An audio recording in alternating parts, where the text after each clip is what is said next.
I'm gutted, man. I'm gutted. I'm gutted because this car was alright. When I mean was alright. Yeah, welcome to RC Cars R Us. So, with this Hyper 7, I didn't really say about the story about where I got this from. I actually just got this car on eBay. And I wanted a buggy because one of my friends had a buggy. He's got an electric buggy, but I kind of wanted nitro because I got battery cars, but also I do like nitro. So I bought this used off eBay, and it had a HPI 21 BB Star engine in it, which is a very old Savage engine. You know, you've seen it in the videos. Went well. You know, I don't like it because it's very fiddly to tune because it's got the 3 screws. So I changed it for the Croatio one, which is this one. Good engine. Well happy with it. I think I blew a plug in it though, because with the fuel, these are oily engines, and sometimes if you lean it out a little bit too much, you can blow the plug. I replaced the plug. I richened it up. It's been fine ever since. I put a new clutch in here, alloy clutch, and yeah, it was fine. It was fine. I was actually going to keep this engine because I've repaired the pull start and everything like this. But I wanted like a hyper engine because I wanted the exhaust and all that kind of stuff, and I wanted a bit more, keep this more original. So I bought this engine, which is the Mach 28. Now, I know the Mach 28 carps leak air, backplate leaks air, but I actually sealed this engine. I didn't need to seal the backplate, I just sealed the carb, and it runs fine. This engine starts up quicker than any engine that I've had, except for my old ones here. But the ones you've seen, the original BB one took ages. That Croatio took a good few pulls. This one, I've started it just after one pull and priming it. It just starts all the time since I sealed that carb. I've got no problem with it. So yeah, run it around. I did try these ZD racing shocks, which I've got here. I've put them aside now, but I went back to this because the car tends to behave better with the original shocks. So I just I refurbished these ones. I put new seals in them and put shock oil in there, and it's really nice. Stays down, goes up, stays down, and it's fine. It's fine. I mucked about with the droop screws at the back here. Yeah, so I took it out yesterday. Was it yesterday or the day before yesterday? No, I took it out yesterday. Ran fine. Then the servo died. It just stopped working, and it was hot, and that was a hot day. So I thought might have overheated, blah blah blah. I had a spare servo, which was this just cheap trackless one. I use this one just for the throttle because it's not really doing much. Well, it is doing much, but it's not that much load on it unless you press the brakes really hard. And I had the brakes on kind of soft, so even softer because I tune it by the transmitter about how much brake force I use. Ran fine, ran all day, finished the session. And then I was talking to my mate about it, saying I can't believe this died and it's hot and all this kind of stuff. And then this one, then it started smoking. And then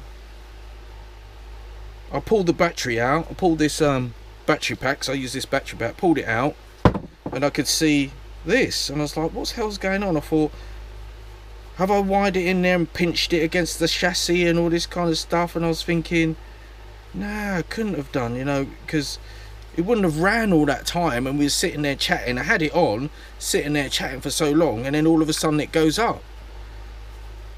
And there was nothing wrong with the servo either, so I was like, bloody hell, like, I think I might have pinched it. I was sort of doubting myself and thought, it runs up through the back of this chassis here.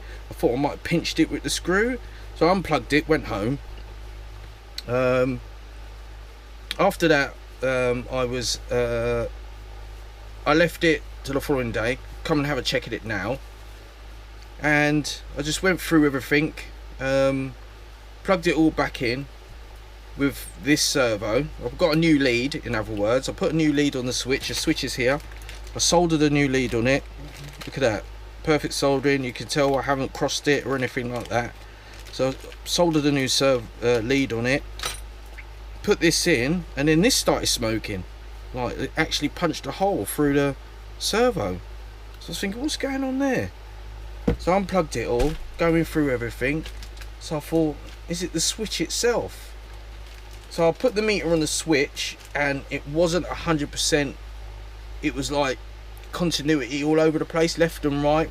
Whatever I did, it was getting continuity, and it shouldn't do either way I was putting the switch.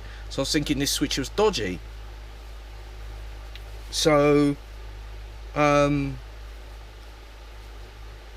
some strange reason, I plugged the battery straight into the receiver, into here, and everything worked. I had, this servo was dead, I killed it. So I had a little rubbish servo that I had lying around that's got hardly any torque on it. I put that in there and put it with this. Everything worked fine. So I thought, yeah, the switch is dodgy. And I thought, yeah, but when I done the continuity, it was intermittent. So what I did is I plugged the battery into the switch, and then the switch back into here, and then this flashed. The actual receiver flashed and started smoking. So I plugged it all out and I said, yeah, 100%. Now I've just killed that, doubting myself. I've just killed this receiver now, doubting myself on the switch. I don't even know why I've got the switch in here. I shouldn't really put it in here, to be honest.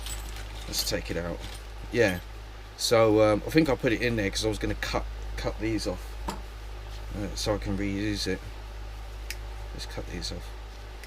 I'll put this in there.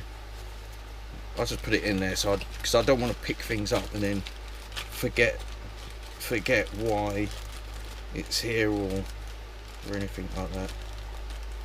So I'll just put it in there together. So yeah, so the receiver flashed, started smoking, and now, yeah, I can smell burning. That's gone. That's absolutely gone. So,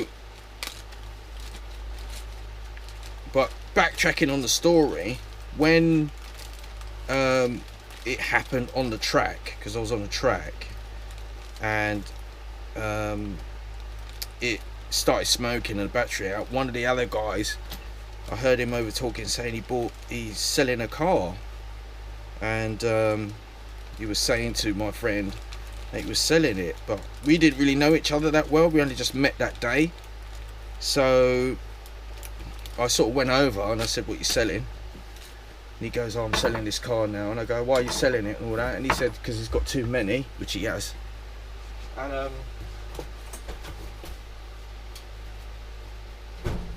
And yeah, I ended up picking it up. This is yesterday, and then I had a chat today. I was meant to pick it up tomorrow, but I had a chat today. He said he's free to sort of do a deal now, and I was like, okay, let me go and have a look. So I ended up buying it in the end, and now I'll fast forward.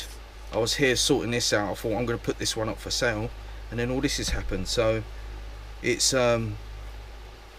unfortunately, it's goodbye to the Hobeo Hyper 7.